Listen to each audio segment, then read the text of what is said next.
goodbye to all mice in your house in 7 days. Thanks to this. In this channel we try to alleviate your daily life with little tips that will help you solve big problems. In this case, the annoying mosquitoes that are always hanging around our food and annoying our loved ones and ourselves.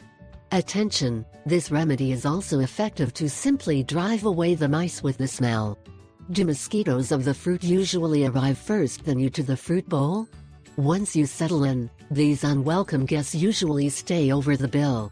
Fortunately, there are many simple ways to remove mosquitoes from the fruit in your home and keep them from coming back. The mosquitoes are constantly buzzing around our heads, and even if nobody invites them, they sit with us at our table in our delicious food. Let's help you avoid it with a few simple tricks and a very low cost.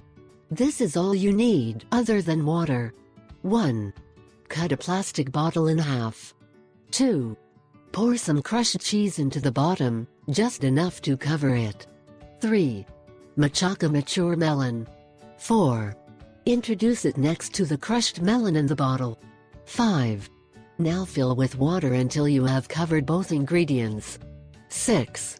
Mix everything well with a fork or spoon. 7. Place the top of the cut bottle on top of the other half. 8. Place it in a visible place and you will see how it works. If you are going to spray some toxic product, such as Clorox, do it only when the room is well ventilated. Also, think about putting on a mask. This method is not recommended if you want it to be safe to breathe the indoor air.